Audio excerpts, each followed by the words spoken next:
me? Everyone hear me? First of all, thank you, Alan, for arranging this, and thank you to Reverend Bremer. It's back to someone. Thank you, and thanks to everybody for coming today. I hope that you enjoy what you were about to hear and see. And I'm going to share with you something about myself, my experience in Pakistan, as well as how I got there in the first place, and then some pictures of my experience. Questions are welcome. Please do feel free to ask questions if any come to mind as the program continues. All right, let me switch gears here with these photos. I've been showing some of the photos that I took as I did roam around a little bit in Pakistan as we were allowed to. Security restrictions were very tight, as you might imagine, so we weren't able to roam freely, but we were able to get permission to go to certain areas outside of Islamabad. All right, so let me start with a better intro than that. Hold on here.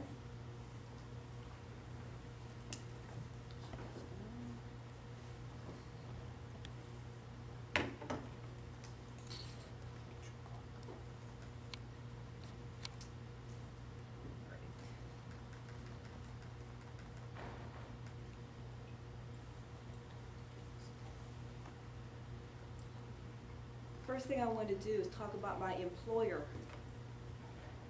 the State Department. This is how I got to Pakistan in the first place. I joined the State Department in January of 2009. Prior to that, I had 28 years of experience in the business world and 10 years experience teaching, most of that in the Indiana University in the Kelley School of Business. I joined the State Department as my third career because I wanted to do something different and serve my country and just have a whole different experience, and that I surely got what I asked for. The State Department is the oldest cabinet agency. It was created in 1789 with Thomas Jefferson being the first Secretary of State, and it was rather small at that time, as you could imagine. Jefferson at that time was the minister in Paris, and he was asked to take over this newly created position, and he laid the foundation for what we now know as the U.S. Department of State. All right, he did have his sympathies with France since they did help us with the American Revolution. They were great allies during that war, and so Jefferson had a warm spot for them. But he was able to put that aside and remain neutral with respect to European conflicts. But after Jefferson, we've had a series of very good secretaries of state. This is our current Secretary of State, Hillary Rodham Clinton. She visited Pakistan twice while I was there. Actually, she was there in October, and I had the pleasure of working at one of the events that she conducted with the women of Pakistan. She's very, very committed to women's issues. So she spoke to the women. She had a lot of meetings with women in Pakistan. She was also there for one day last month. Right before I left, she came off for one day.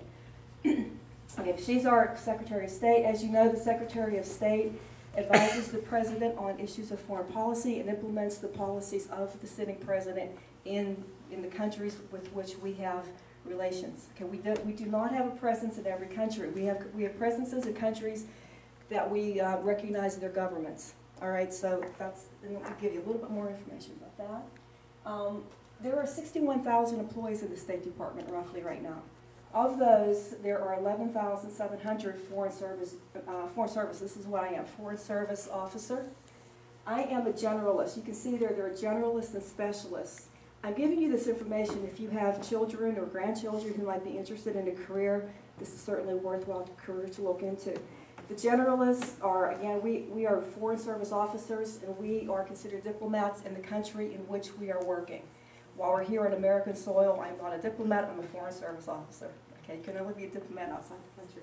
And we also have civil service positions, as well as foreign service nationals. The local staff is the institutional memory of the State Department in the countries around the world. They run the place. They're extremely committed individuals. They're loyal to the U.S. government as much as they can be within their country, and they do a great job. Without them, the activities would come to a screeching halt. And I had the great pleasure of working with a very good staff of Pakistanis in Islamabad. Okay, so where are we? We are in more than 180 countries. The headquarters, as you know, is in Washington, D.C. And we do have offices around the U.S. Those are mainly civil service positions. They issue passports and such to the people of the United States, of course. And then we foreign service officers are scattered among 265 posts around the world. Okay, and you can see here, this is how how it's divided. You can see the color-coded nature of the map. blue, green, purple, orange, pink, and yellows, and those are the areas where we have presence. I was here in what is considered the South and Central Asia Bureau. That's where Pakistan is located, South Asia. All right? And an embassy, let's get into the nitty-gritty. When I joined the State Department, I was taken in as a group. They take in classes of people, big groups at a time, and they train us. They train you as a group about diplomacy and all the things that you might need when you start out your career. Sometime near the end of your training, you find out where you are going for your first post, and you do have the opportunity to bid on that. I specifically requested Islamabad, Pakistan for a number of reasons. First of all, I'm one of the older new employees. I'm not a spring chicken anymore, so I entered at a very late stage in my life. So I wanted to contribute as much as I could, as quickly as I could. Okay, that was the first goal. There was also a selfish part of that. Going to a hardship post, a danger post, you get differential points for choosing your second post. So with the points that I earned by taking on a hardship post, my next post is going to be Paris. Okay, so there's a little bit of self-serving nature in there, as we all operate somewhat from a self-serving perspective. But I did want to go to a place where I could make a difference and actually be where the action was. And I wasn't disappointed in that. Those of you that follow the news know that we've had a lot of activity in Pakistan in the year, and it's continuing, unfortunately. But this is how an embassy, if you go anywhere in the world, an embassy is constructed pretty much identical to what you're seeing here. The President and the Secretary of State are in the United States, of course. When you get into that country, the ambassador has final say on everything. The ambassador is the voice of the United States in that country. And we have a great ambassador in Islamabad. She's actually leaving post later this year. She served 3 years there. Ann Patterson, she's a great ambassador. She's done quite well by the Pakistani people and for us, for the United States with the Pakistani government. She's really a great ambassador. And beneath the ambassador, there's always a DCM, Deputy Chief of Mission. If in the absence of the ambassador, that person takes over the running of the embassy, basically. Right? Anybody at the embassy, no matter which department of the government he or she works for, they answer to the ambassador. The ambassador has full say, even the DoD, the Department of Defense, as you see other agencies. Management, consular, public diplomacy, economics, political, and the RSO, the security folks, those are State Department people. Other agencies that are housed within an embassy are listed there: USAID, Commerce Department, Agriculture, Department of Defense, attachés. We have people there from the military that work with the Pakistani military, all the branches of those agencies.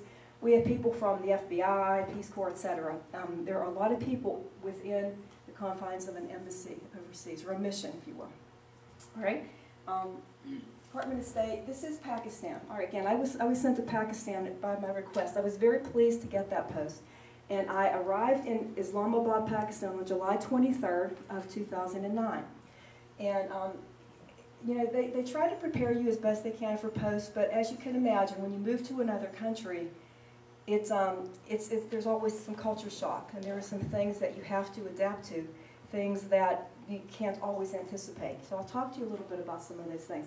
Pakistan itself, it's a little bit of history of Pakistan. It's a fairly new country. It was only formed in 1947. As most of you probably know, it was part of India. It was part of the British Empire, part of India for a long time. There was a period of 7 years where there was a lot of conflict about that because the Muslims and the Hindus were, they wanted to have their own nations, basically. So in 1947, there was the division happened. All right, so what broke off was East and West Pakistan. East Pakistan is now Bangladesh. All right, but at the time it was East and West Pakistan, separated by India. They were on either side of India, and that was the Muslim population. When that happened, when that split happened, people moved frantically across the borders. The Hindus went into India, Muslims went into their own regions, and that's how the history of this country began. The first leader of Pakistan was Muhammad Ali Jinnah, who was a really great leader. The unfortunate thing is he died 1 year after this separation happened.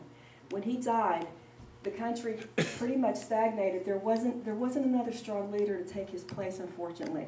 And I do believe that that's why it's rather in turmoil today, because there wasn't anybody strong to step forward and take control of the leadership of Pakistan. It's very unfortunate that it turned out that way. But these are the dates, the important dates in the birth of Pakistan. But it's only been around since 1947, all right? But the British influence is definitely there. Coffee is not very common. They're all tea drinkers from the British, okay? You drive on the other side of the road, as you do in Britain. The steering wheels of the cars are on the other side. So the British influence is still very, very strong. There is a strong connection between Pakistanis and UK. There's a huge population of Pakistanis in the UK. And people travel back and forth all the time between those two countries. All right, any questions so far about anything? Is Pakistan a Commonwealth country, or is it just India? It's a republic. It's classified as a republic, actually. Yeah, that's a good question. All right, with my glasses on, just bear with me till I shift gears here.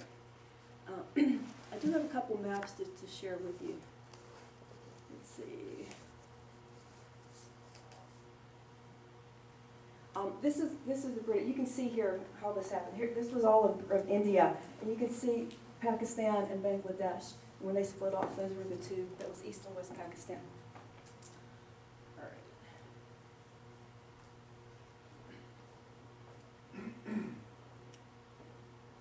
So let me show you Islamabad, if this will work. I don't have connection to the internet, so I saved some web pages, hopefully to show you this. I have two maps. Let's see.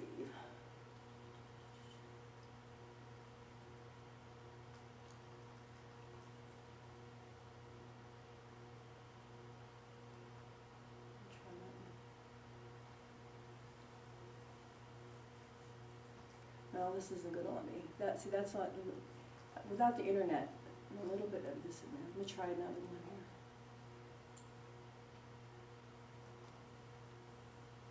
I want to give you some idea of the layout of this. All right, can you see that relatively okay? I wish I had connection to the internet. Let me slide this over. There we go. All right, the U.S. Embassy is right here. You see that? Okay, that's where the U.S. Embassy sits. That whole section, this section right here, is where a lot of the embassies of other nations are located. They're not all there. Some of them are out in the community. The ones that are out in the community are ones that do not necessarily have security issues. Okay, even though in front of them are guards and the street is blocked off, they still have less security worries than those of us on the compound, okay? To get onto that compound, there are gates, there are guards that you have to get through. You show identification. To get into the American section itself, that square right there, the embassy's buildings are all located in this part of it as well as around this corner here. And you do have to show ID and et cetera, et cetera. And there is, as you can imagine, barbed wire and guards and all types of security within that area. Going into work was always an adventure. I did have my own car. Okay, I had my own car, so I had relative freedom. I didn't have to rely on vehicles from the embassy to come and pick me up. So driving in, you have to show all your IDs and everything to get in there.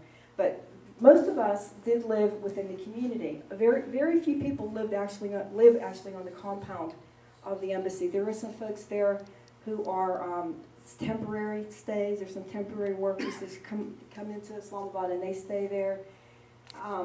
One of my good friends who was sent there through an agency that was training policemen. They were training Pakistani police. She initially lived out in the community, but because there were just a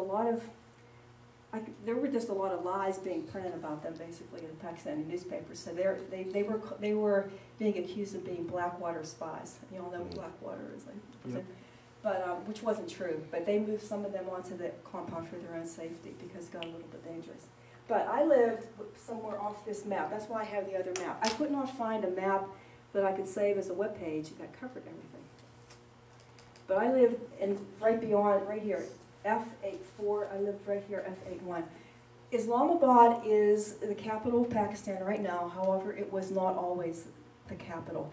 This is the only planned city in Pakistan. Karachi was the capital for a while, the seaport city, and then it was moved to Rawalpindi, which is a community that's just next to what is now Islamabad. Islamabad